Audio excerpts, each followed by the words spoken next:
Hello students. आज हम start करने जा रहे हैं क्लास 8th का chapter number 2 which is linear equation in one variable. वो समझने से पहले उसका कुछ बेसिक का वो समझेंगे। सबसे पहले expression. Mathematical expression is a statement which consist of two और more terms with mathematical operations. जैसे आपने देखा है 2+3 है ना, 2+3 देखा है, यही एक एक्सप्रेशन होता है। ठीक है, यही क्या होता है, एक एक्सप्रेशन होता है। कोई भी दो टर्म से दोनों एक मैथमेटिकल ऑपरेशन के साथ कनेक्टेड है। Mathematical operation plus minus multiply या फिर डिवाइड, दो या दो से ज़्यादा टर्म्स जब मैथमेटिकल ऑपरेशन के साथ कनेक्टेड होंगी उसी को हम एक्सप्रेशन बोलेंगे। अब ये एक्सप्रेशन दो तरह की होती है, एक ये न्यूमेरिकल एक्सप्रेशन, न्यूमेरिकल एक्सप्रेशन, और ये जिसमें सिर्फ नंबर्स होंगे उसको बोलेंगे न्यूमेरिकल एक्सप्रेशन। जब वेरिएबल आ जाएगा, फॉर एग्जांपल x+2 आ जाएगा, आपने देखा है 7th क्लास में। वेरिएबल क्या होता है उसकी डिफाइन भी लिखाता हूं, यहां पे साइड पे देखो। वेरिएबल क्या होता है, variable a letter representing unknown value, जैसे XYZ। ठीक है, XYZ आ गया। ये लेटर्स जब हमें पता नहीं होती इसकी एग्जैक्ट वैल्यू क्या है। वेरिएबल मीन्स वेरी करना, वेरी मीन्स चेंज करना, जो फिक्स नहीं रहती है, वैल्यू चेंज होती है, उसी को क्या बोलते हैं, वेरिएबल बोलते हैं। A letter representing unknown value, जो किसी अननोन वैल्यू को रिप्रेजेंट करे उसी को क्या बोलते हैं, वेरिएबल बोलते हैं। ठीक है, मतलब कोई वैल्यू पता नहीं है, फिक्स्ड नहीं है, कभी कोई वैल्यू होगी कभी वही कोई वैल्यू होगी। ठीक है, जो भी XYZ होंगे इन्हीं को क्या बोलेंगे हम, वेरिएबल बोलते हैं। तो जो एक्सप्रेशन में वेरिएबल होगा, सिर्फ वेरिएबल हो या फिर वेरिएबल भी हो नंबर भी हो, इसको बोलेंगे हम अलजेब्रिक एक्सप्रेशन, अलजेब्रिक एक्सप्रेशन। ठीक है, अब ये हो गया अलजेब्रिक एक्सप्रेशन। इसमें मैंने आपको लिखा है यहाँ पे x+2 लिखा है ना। मैं ज़्यादा अच्छे से अगर लिखूं तो यहाँ पे लिख रहा हूं मैं 2x+3 लिखा मैंने। ये एक अलजेब्रिक एक्सप्रेशन है। अलजेब्रिक एक्सप्रेशन में ये जो नंबर होता है, सिर्फ नंबर, इसको बोलते हैं कांस्टेंट। ओके, और जो ये होता है इसको वेरिएबल बोलते हैं, और जो ये इसके साथ होता है इसको कोएफिशिएंट बोलते हैं, कोएफिशिएंट। ओके, और जो ये बीच में होता है इसको ऑपरेटर बोलते हैं। जो ये बीच में है प्लस माइनस मल्टीप्लाई डिवाइड, इसको ऑपरेटर बोलते हैं। फाइन। यहां पे मैंने अभी कई और नाम लिए चीजों के जो आपको जानना जरूरी है। कांस्टेंट क्या होता है, constant fixed value. Okay, fixed value, किसी चीज की फिक्स्ड वैल्यू को हम क्या बोलते हैं, कांस्टेंट, जो कभी चेंज नहीं करता है, जो सेम रहता है हमेशा। जैसे 2 है, -4 है, ये कांस्टेंट है, ये फिक्स्ड रहेंगे। 2 कभी 4 नहीं होगा, 2 कभी 3 नहीं होगा, हमेशा 2 ही रहेगा। जो फिक्स्ड रहते हैं उसको बोलते हैं कांस्टेंट, और जो चेंज होते रहते हैं उसको बोलते हैं वेरिएबल। ठीक है, अब कोएफिशिएंट,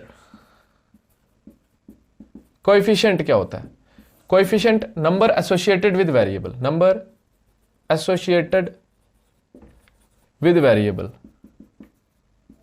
जो वेरिएबल के साथ नंबर लगा होता है उसको क्या बोलते हैं, जैसे ये वेरिएबल के साथ जो नंबर एसोसिएट हुआ है, लगाया है, इसको क्या बोलेंगे, कोएफिशिएंट बोलेंगे। जैसे 2x है, इसमें कोएफिशिएंट क्या होगा, 2। जैसे -4x है तो इसमें कोएफिशिएंट क्या होगा, -4। ठीक है, तो ये होता है कोएफिशिएंट। सारी चीजें होंगी।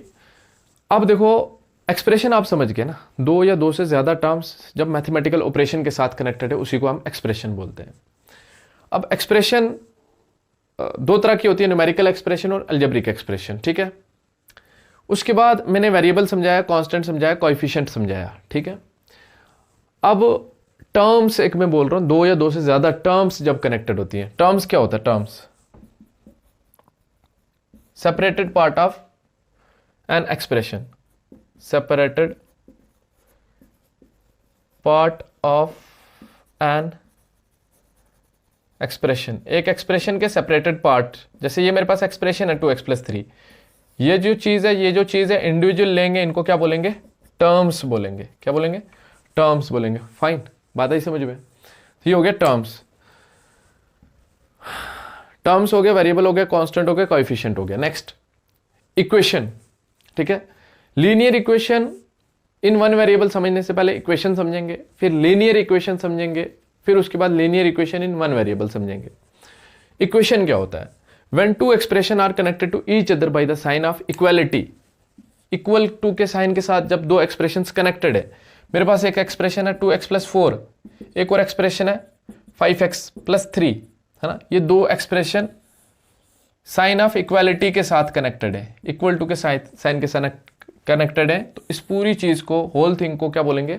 इक्वेशन बोलेंगे। ये होल थिंग क्या हो जाएगी? इक्वेशन हो जाएगी। अब linear equation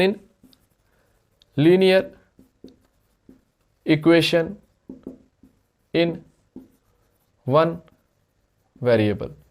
linear equation in one variable क्या होता है? Linear equation in one variable होता है जिसमें हाईएस्ट पावर ऑफ वेरिएबल 1 होती है।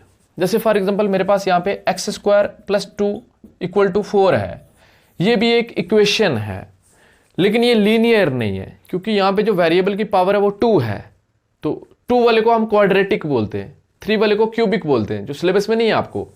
ठीक है, अभी फिलहाल मैं बता रहा हूं कि लीनियर क्या होता है। लीनियर मीन्स 1, जिसकी डिग्री 1 हो। तो यहां पे मैं लिख सकता हूं N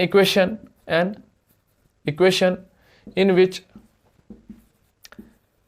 highest power of a variable is 1। एक ऐसी इक्वेशन जिसमें हाईएस्ट पावर ऑफ वेरिएबल 1 होती है, उस इक्वेशन को हम क्या बोलते हैं? Linear equation. ठीक है, जैसे मैंने लिखा x + 2 = 4, ये आ गई लीनियर इक्वेशन। ठीक है, ये क्या आ गई? Linear equation. क्योंकि यहां पे वेरिएबल की पावर कुछ नहीं तो 1 होगी। अगर कुछ दिया होगा इस तरह से 2 दिया, अगर कुछ नहीं दिया तो फिर 1 होगी। तो ये हो गया linear equation in one variable. क्या है? एक ही वेरिएबल तो यूज हुआ है। ऐसे भी हो सकता है x + y = 4, ये भी लीनियर इक्वेशन है, but it is in 2 variables. Linear equations in 2 variable. ठीक है, ये आप पढ़ोगे 9th क्लास के थर्ड चैप्टर में। हाँ, लीनियर इक्वेशन इन 2 वेरिएबल। नेक्स्ट, ये आ गया आपका linear equation in one variable. ऐसी इक्वेशन जिसमें वेरिएबल की हाईएस्ट पावर 1 हो। वेरिएबल की हाईएस्ट पावर 1 है, तो ये एक लीनियर इक्वेशन है। और एक वेरिएबल में, क्योंकि यहां पे एक ही वेरिएबल यूज हुआ है। तो ये था एक introduction about linear equation in one variable. ठीक है, अगर इसकी जनरल फॉर्म आप लिखना चाहेंगे तो क्या होगी इसकी general form of linear equation in one variable? इसकी होगी a of x + b = 0, where a is not equal to 0. a and b are real numbers. ठीक है, ये इसकी जनरल फॉर्म होती है। मतलब कोई भी लीनियर इक्वेशन जो होगी वो इस फॉर्म में होंगी, ax + b = 0 की फॉर्म में। मतलब इसी तरह से होंगी। जब यहाँ पे a कुछ नहीं है, इसका कोएफिशिएंट 1 होगा, b यहाँ पे क्या आ गया? 2 आ गया। ठीक है, तो ये वाली जो फॉर्म है ये इसकी जनरल फॉर्म है। Linear equation in one variable की जनरल फॉर्म है। यहाँ पे a कभी 0 नहीं होना चाहिए, मतलब x के पीछे कभी 0 नहीं होना चाहिए। और a और जो b है ये रियल नंबर्स हैं। रियल नंबर्स क्या है? सारे नंबर्स जो मैथ में एग्जिस्ट करते हैं, सारे नंबर्स क्या है? रियल नंबर्स हैं। ठीक है, तो ये आ गया सारा आपका इंट्रोडक्शन, एक brief introduction about linear equation in one variable. Thank you for watching.